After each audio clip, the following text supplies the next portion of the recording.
OECD 국가라고 있어요. OECD.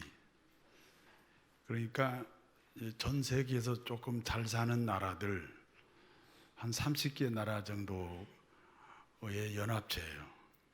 OECD 국가에서 이혼율이 제일 높은 국가가 우리나라예요. 그러니까 OECD에서 이혼율이 가장 높으면 세계에서 이혼율이 가장 높은 거예요. 그게 우리나라예요.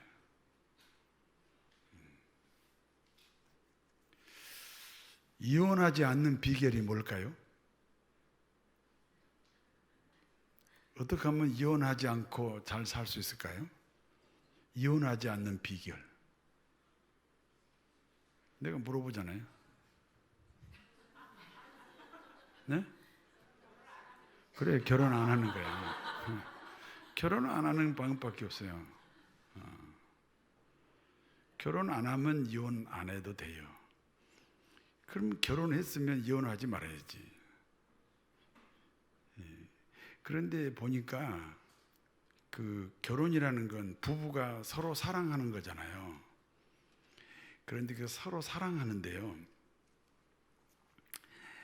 그 사랑을 받아야만, 이 피드백을 해야만 표현하는 사람이 있어요.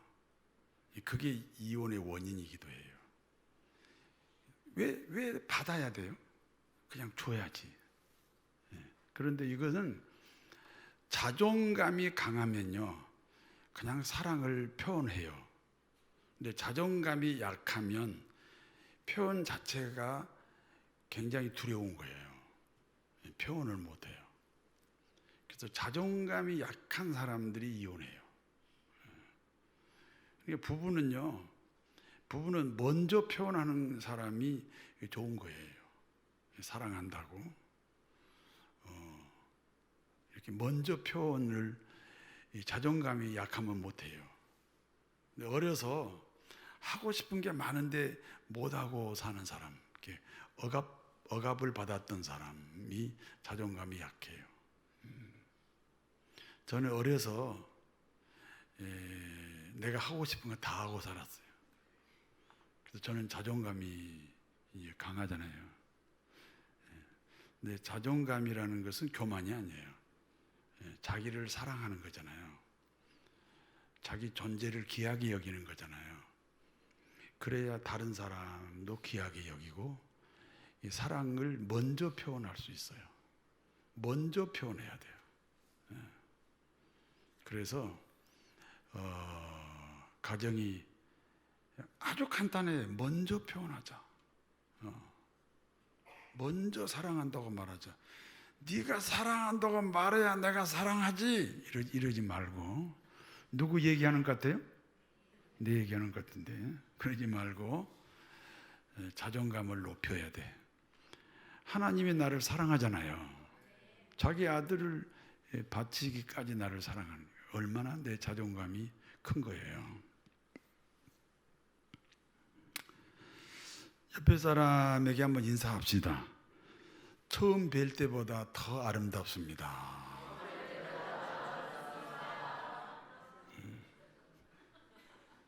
맞아요? 네. 처음 뵐 때보다 더 아름답습니다. 세월이 가면서 사람이 변합니다. 세월이 가면서 세상도 변합니다.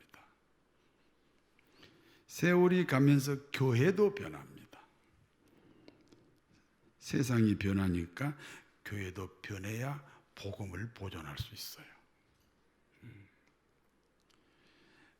예를 들어서 내용물이 바뀌었어요. 그럼 그 내용물을 보존하기 위해서 그릇을 바꿔야 되잖아요.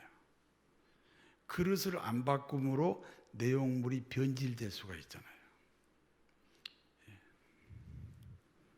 그래서 세상이 변하니까 교회도 변해야 돼요. 그것을 개혁신학이라고 해요. 우리 장로교의 중심 사상이 개혁신학이에요. 개혁신학.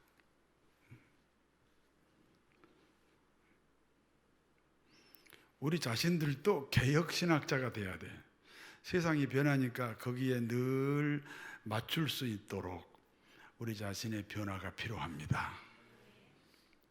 교회는 세월을 따라 어떻게 변해왔는지 살펴보도록 하겠습니다. 교회가 많은 세월을 지나면서 어떤 변화를 일으켰는지, 이 교회의 변천사, 지금부터 말씀을 드리겠습니다. 첫 번째는 무교회 시대입니다.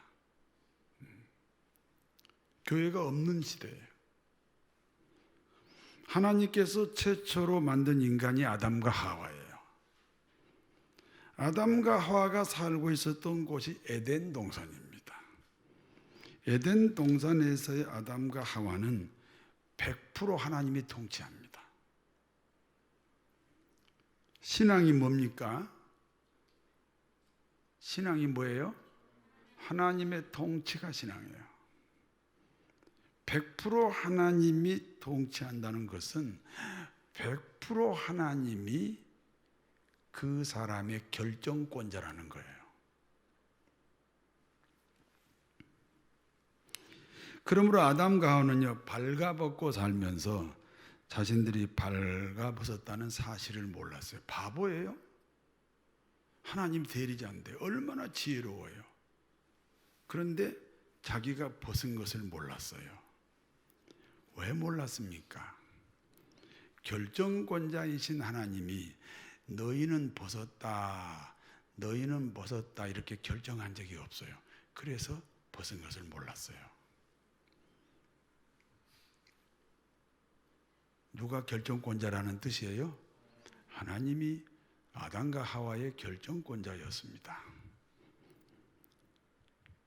그러니까 아담과 하와의 통치자가 하나님입니다. 하나님의 통치가 없는 찬양은 신앙이 아니에요. 잘 들어야 돼요. 하나님의 통치가 없는 찬양은 신앙이 아니에요. 하나님의 통치가 없는 봉사는 신앙이 아니에요. 하나님의 통치가 없는 전도는 신앙이 아니에요. 하나님이 통치한다는 터가 없는 교회 생활은 신앙이 아니에요.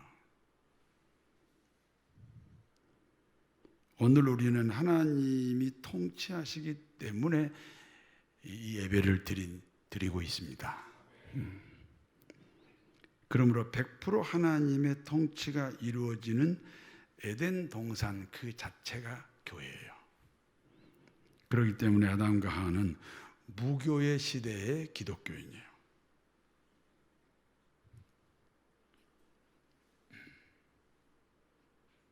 저를 쳐다보세요. 자세히 보면 들여다볼 만해요. 두 번째는 가죽옷 시대입니다. 아담과 하와가 사단의 유혹으로 선악과를 먹었습니다. 아담과 하와가 사단의 유혹으로 선악과를 먹은 것은 불순종이 아니에요. 먹지 마라. 그런데 먹은 불순종이 아니에요. 피조물이, 아담과 하와가 피조물이죠. 피조물이 하나님 되겠다고 하는 시도예요. 반역 사건이에요. 결국 아담과 하와는 에덴 동산에서 쫓겨나게 됩니다. 자기가 하나님 되겠다고 하니까 하나님이 쫓아내셨죠. 아담과 하와는 하나님으로부터 쫓겨났으므로 하나님과 단절의 관계가 되었어요. 우리 기독교인이 말하는 죄, 세상 사람들이 말하는 죄가 달라요. 세상 사람들은 사람과의 사람의 관계에서 죄를 찾아요. 그러나 우리 기독교인은 하나님과의 관계에서 죄를 찾는 거예요. 하나님으로도 쫓겨났으니까 하나님과 단절된 관계가 되었어요. 이 단절된 관계를 죄라고 그래요. 죄를 모르니 어떻게 구원을 받겠어요?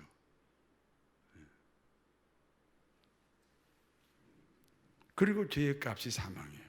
하나님과 단절됐으니까, 영원하신 하나님으로부터 분리됐으니까 우린 영원하지 않잖아요. 그래서 그 죄의 값이 죽음이에요. 하나님은 쫓겨난 아담과 하와를 보호하고 싶으셨어요. 지가 하나님 되겠다고 선악과 먹어서 얼마나 괘씸해요. 하나님이 세상에 두 분일 수 없으니까 쫓아냈어요. 그런데 또 쫓겨난 아담과 하와를 보니까 또 너무 불쌍해요. 보호하고 싶어요. 그래서 가죽옷을 지어 입히셨어요. 가죽옷은 한 생명이 죽어야 만들어진 옷이에요. 아담과 하와를 쫓아내실 때 창세기 3장 21절에 가죽옷을 해 입혔다 그랬잖아요. 그런데 그 가죽옷은 한 생명이 죽어야 만들어진 옷이에요. 예수 그리스도께서 이 땅에 오셔서 우리들의 가죽옷이 되셨어요. 여러분이 입고 있는 옷은 무슨 옷입니까? 여러분이 입고 있는 옷 보이지는 않습니다. 그렇지만 구원받은 기독교인은 은혜의 옷, 가죽옷을 지금 입고 계시는 거예요. 세 번째가 돌단 시대입니다. 에덴 동산에서 쫓겨난 아담과 하와는 두 명의 아들을 낳았습니다. 큰 아들은 가인이고 둘째 아들은 아벨입니다. 이들은 각각 돌단에서 하나님께 제사를 지냅니다. 돌단에서 드리는 제사는요, 제물이 중요해요. 제물이 무슨 제물이냐가 중요해요. 가인은 곡식을 제물로 삼아 제사를 드렸습니다. 죄값이 사망입니다. 그러므로 죄값이 사망이니까 생명을 드려야 죄값을 치르는 제사가 되잖아요. 그런데 가인의 제사는 곡식이니까 생명이 없어요. 하나님이 받으실 수 없습니다. 그냥 단절된 그 상태 그대로예요. 그게 받을 수 없다는 거예요. 아벨은 양을 잡아 돌단에 올려놓습니다. 그리고 그 양의 머리에 안수기도를 합니다. 양의 머리에 안수기도하는 것은 자신의 죄를 양에게 넘기는 거예요. 아벨의 죄를 몽땅 뒤집어 쓴 그 양이 이제 아벨이에요. 그리고 그 양을 죽였습니다. 아벨이 죽은 거예요. 아벨이 양을 죽임으로 자기가 죽었다고 고백하는 거예요. 왜요? 죄값이 사망이라니까요. 죄값을 치르는 의식이에요. 죄값을 치르는 그 제사가 아벨의 제사예요. 하나님이 당연히 받으시지요. 돌단에서 죽은 한 마리의 양은 예수 그리스도입니다. 하나님이 받으시는 제사예요. 이와 같은 제사는 노아로 이어졌고, 그리고 아브라함과 이삭과 야곱으로 전승이 계승이 되었습니다. 돌단 시대의 교회는 언제부터 그 자취를 감추었습니까? 어느 날부터 이 돌단 이 교회가 없어졌어요. 언제부터 없어졌나요? 이스라엘이 애굽 땅에서 바로 왕의 통치를 받을 때부터요. 애굽은 세상입니다. 애굽 바로 왕은 세상 임금 사단 마귀입니다. 이스라엘이 애굽에서 사단 마귀의 통치를 받으면서 돌단 시대의 교회는 그 자취를 감추었습니다.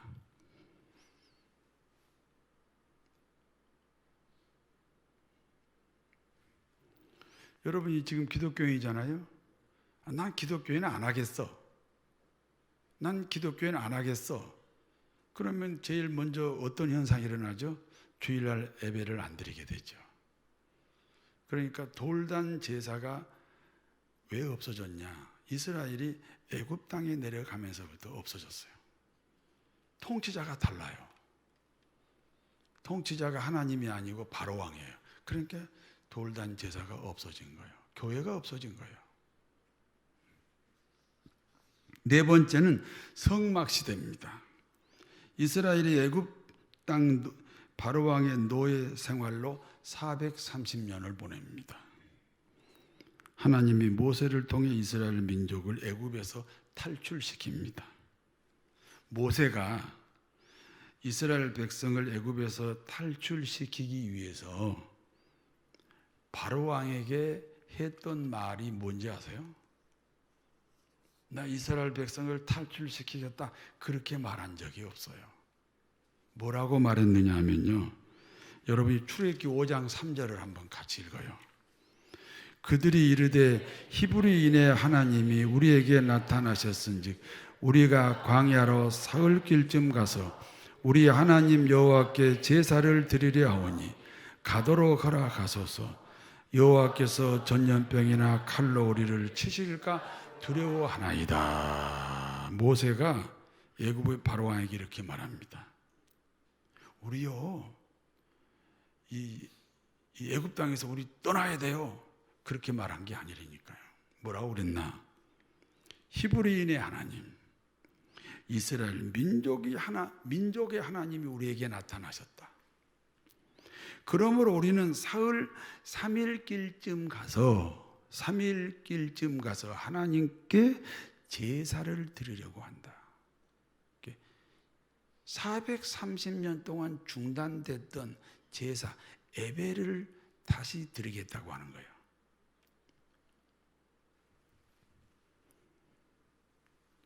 (430년) 동안 잃어버린 돌단 제사를 다시 드리겠다는 거예요. 제사가 회복이 되면요, 이스라엘이 해방이에요. 여러분 어느 날부터 교회 나오기 시작했죠? 예배 드리기 시작했죠? 그러니까 신자가 된 것과 똑같아요. 이스라엘에게 제사가 회복되면 해방이에요. 그렇습니다. 성도 여러분에게 예배가 회복되면 신앙이 회복되는 거예요. 축복이 시작되는 거예요.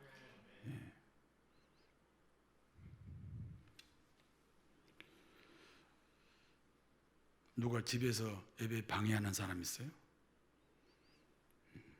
뚫고 나와야 돼요. 예배가 살아나야 내가 하나님의 자식으로 다시 회복이 되는 거예요.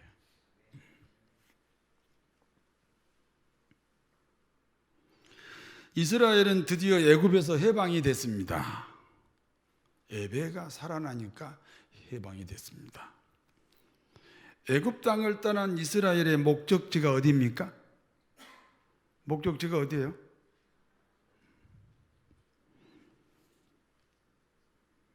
서울이에요? 아니 대답을 해야지. 가나안이에요. 가나안은 하나님이 통치하는 곳이에요. 거기가 목적지예요. 하나님의 통치가 이루어지도록 하기 위해서 훈련이 필요해요. 그 훈련 장소가 광야예요.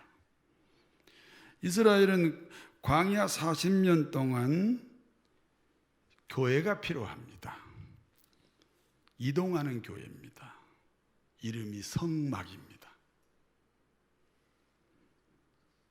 성막은 성막들이 있습니다. 성막들에는 번제단이 있고 물두멍이 있어요. 제물을 바치는 곳이 번제단이고 바치는 제물을 깨끗하게 씻는 곳이 물두멍입니다. 성막들을 지나면 성소가 있습니다. 금등대와 분향단과 떡상이 있어요. 금등대, 분향단, 떡상은 헌신을 상징해요. 헌신. 여러분 저 예수 믿으시지요? 천국 갈 수 있어요? 뭘로 증명해요? 내 헌신으로. 무엇인가 내가 헌신하고 있어야 내 구원을 증명할 수 있잖아요. 그래서 금등대, 분향단, 떡상은 그리스도인의 헌신을 상징합니다. 성소를 지나면 지성소가 있습니다. 지성소 안에는 법궤가 있어요. 법궤에는 십계명이 기록된 두 돌판이 있어요. 성부 하나님을 상징합니다. 만나가 든 돌 항아리가 있어요. 성자 예수님을 상징합니다. 그리고 아론의 쌍난 지팡이가 있어요. 성령 하나님을 상징합니다. 그래서 법궤는 성부, 성자, 성령을 가리켜요. 성부, 성자, 성령을 요약하면 하나님의 말씀이에요.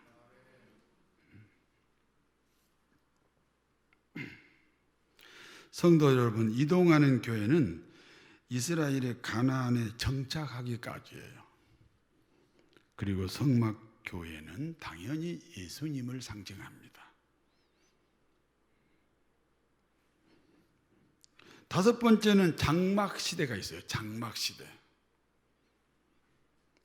엘리 제사장 시절입니다. 전쟁 중에 법궤를 블레셋 나라에게 빼앗겼어요. 하나님의 말씀을 상징하는 법궤를 이방 사람들 블레셋에게 빼앗겼어요. 법궤가 머물던 블레셋 땅에 재앙이 내려요. 여러분요, 예수 안 믿는 사람이 말씀을 이제 받아들이면요, 막 괴로워요, 괴로워. 그래서 불신자들은 까닭없이 교회 싫어해요.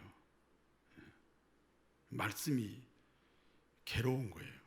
그러니까 이 법궤가 하나님 말씀이 블레셋 땅에 들어가니까 막 재앙이 내려요. 그래서 처음에 아수도에 있다가 아수도 땅에 재앙이 내리니까 가드로 갔다가 가드에 또 재앙이 내리니까 에글론으로 갔다가 에글론에도 또 재앙이 내리니까 부랴부랴 기랏 여하림으로 보내요. 기랏 여하림 아비나답의 집에서 이 법궤가 20년 동안 머물게 됩니다.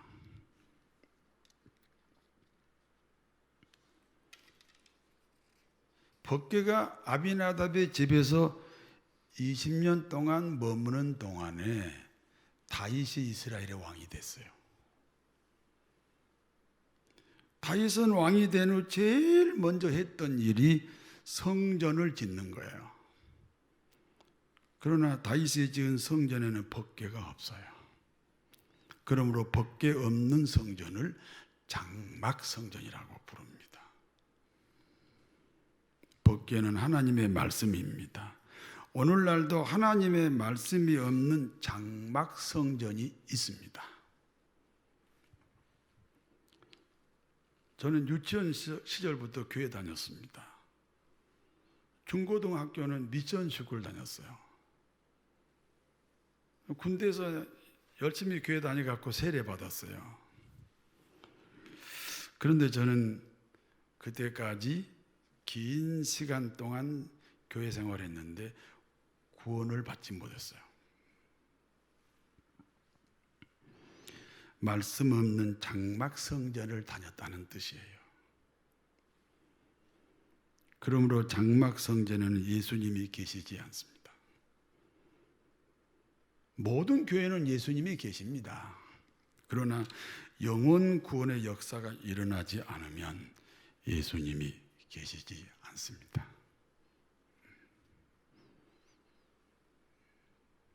아니, 교회에서 영혼 구원 안 이루어지면 교회가 아니잖아요. 뭐 다른데 그냥 뭐 정신이 없잖아요.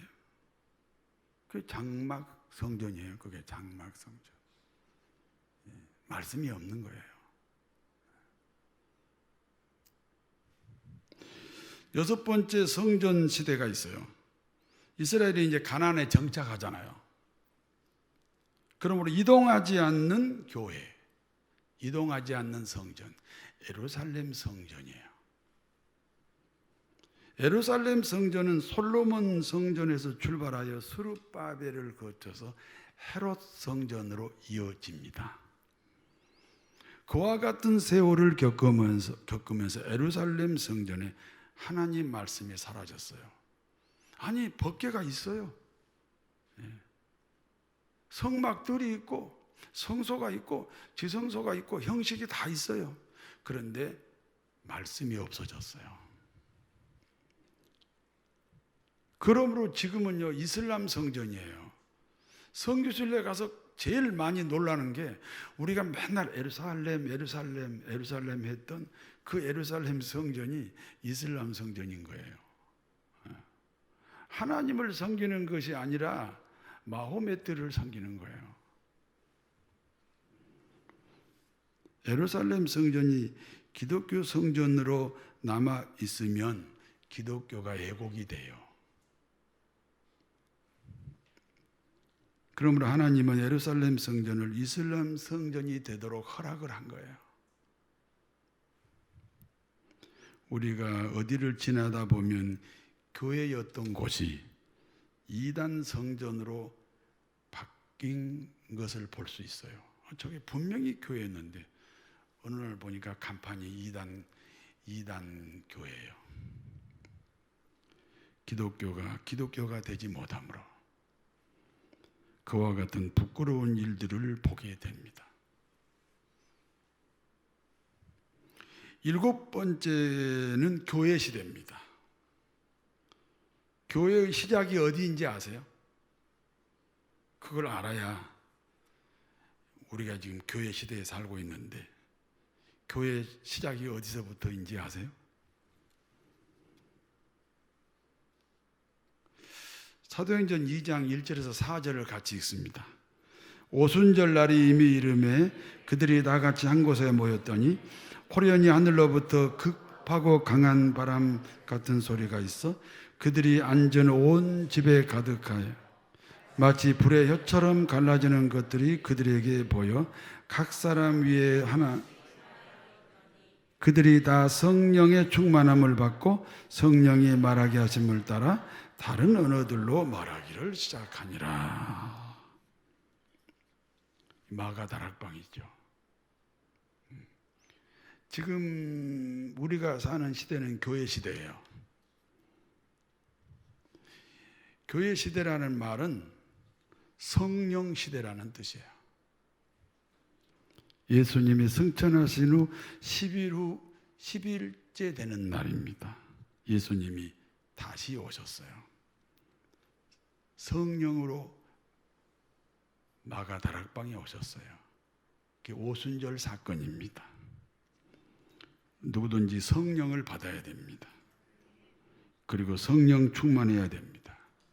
여러분 생각해 보세요. 인간은요 끝없는 이기심 속에 있거든요. 예수님을 믿는다. 그것이 이기심일 수 있어요. 그런데 성령의 감동으로 예수를 믿어요. 그 고백만 하나님이 받으신다고요. 그리고 기독교가 뭐라고 그랬죠? 하나님의 통치라고 그랬잖아요. 그 통치가 이루어지려면 성령을 받은 것으로 끝나지 않고 성령이 충만해야죠.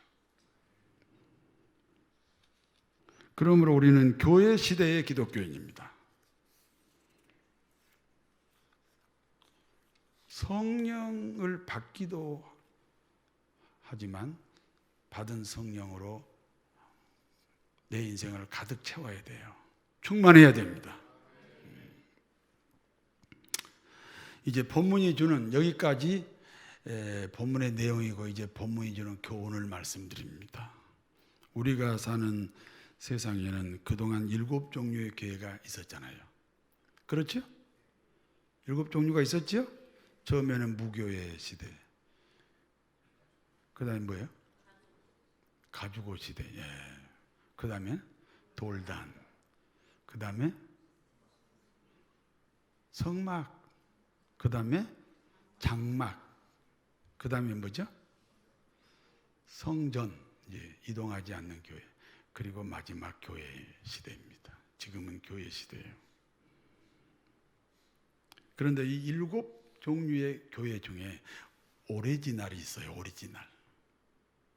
오리지널 교회가 어딜까요? 에덴 동산의 무교회 시대예요. 거기는요, 무교회 시대라는 게 뭐예요? 그건 교회가 없는 거예요. 그 에덴 동산 자체가 교회니까 그게 오리지널 교회예요.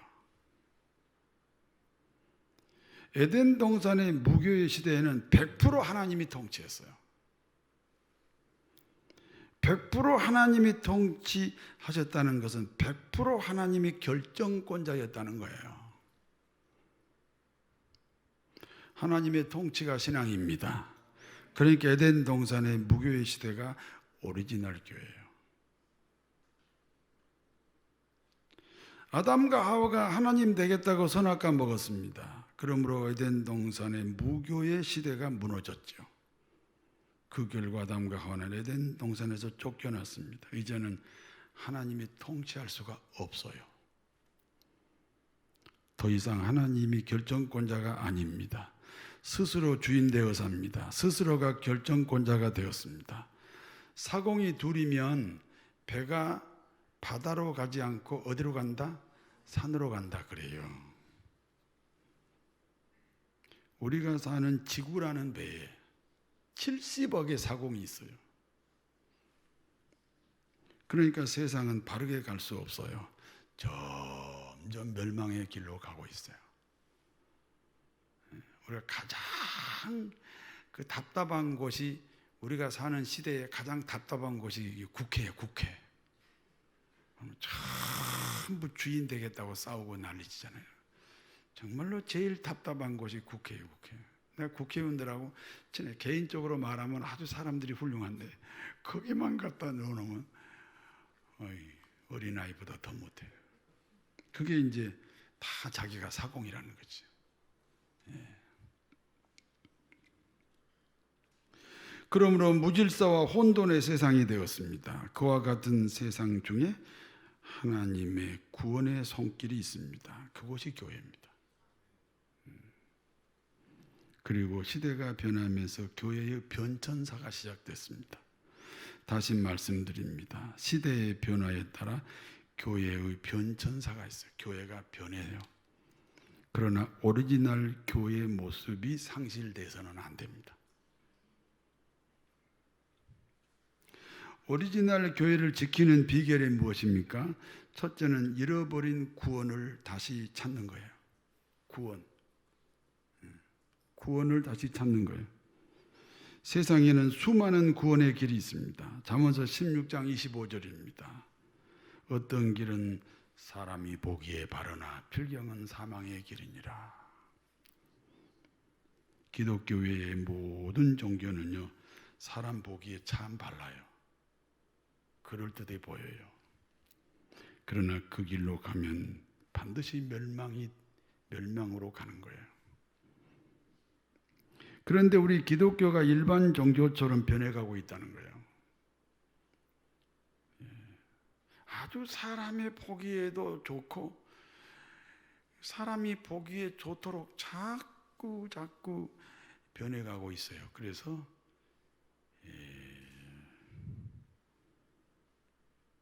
영혼 구원의 사명을 잃어버렸어요. 기독교의 시작은 예수 그리스도입니다. 끝도 예수 그리스도예요. 예수 그리스도만이 우리가 가야 하는 유일한 길이라는 사실입니다. 그러니까 에덴 동산이 무너지면서 여러 종류의 교회가 있었지만 공통점은 예수님을 보존하고 예수님을 지키는 거였어요. 그와 같은 교회의 본질을 지키는 교회가 우리 그레이스 교회입니다. 오리지널 교회를 지키는 두 번째 비결은요, 하나님이 통치하는 교회예요. 이미 말씀드렸어요. 하나님이 통치하는 교회예요. 제가 존경하는 장로님이 계십니다. 그분은 세상 기준으로 볼 때 완벽하게 성공한 분이에요. 부자예요, 부자. 순교는 땅들을 내가 다 가서 봤어요. 양수리에 땅 엄청 많아요. 명예도 있습니다.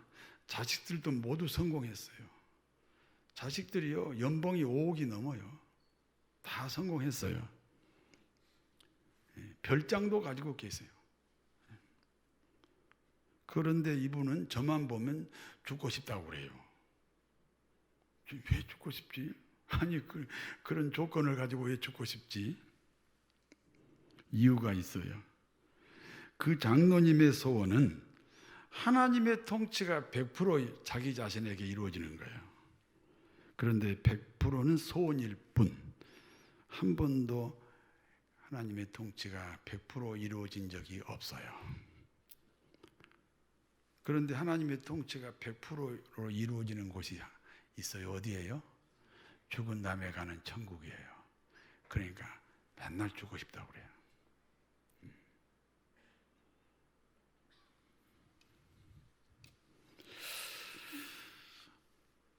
성도 여러분의 소원과 그 장로님의 소원과 차이가 있습니까?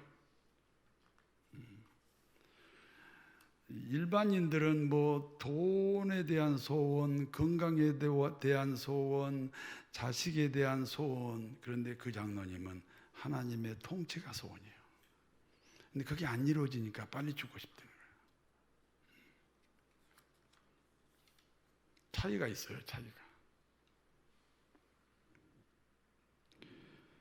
60세 저 세상에서 날 데리러 오거든. 아직은 젊어서 못 간다고 전해라. 가기 싫다는 얘기지. 70세 저 세상에서 날 데리러 오거든. 할 일이 아직 남아 못 간다고 전해라. 가고 싶지 않다는 거예요. 80세 저 세상에서 날 데리러 오거든. 아직은 쓸만해서 못 간다고 전해라. 90세의 저 세상에서 날 데리러 오거든. 인심이 별로 안 좋아요. 안 따라서. 알아서 갈 테니 재촉 말라 전해라. 100세의 저 세상에서 날 데리러 오거든. 좋은 날 좋은 시에 간다고 전해라. 아리랑 아리랑 아라리요. 아리랑 고개를 넘어간다.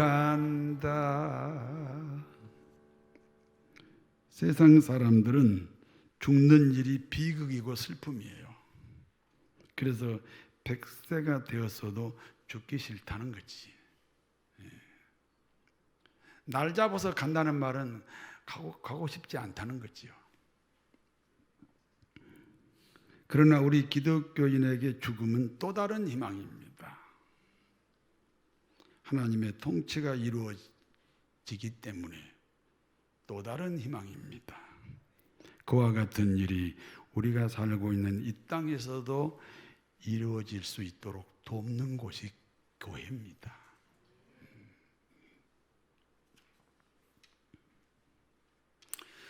교회 사명을 잃어버린 영혼을, 교회 사명은 잃어버린 영혼을 구원시키는 일입니다. 교회 사명은 하나님의 통치가 이 땅에 이루어지는 일입니다. 교회 사명이 자신의 사명입니다. 그리하여 하나님의 권세가 우리 모두의 권세가 될 수 있습니다. 하나님의 권세가 자신의 권세가 되어 복되고 복되시기를 진심으로 축원합니다. 전능하신 하나님, 교회의 본질을 지키는 교회 되게 하옵소서. 거룩하신 하나님 아버지, 교회의 본질을 지키는 사명자로 살아가게 하옵소서. 예수님 이름으로 기도하옵나이다.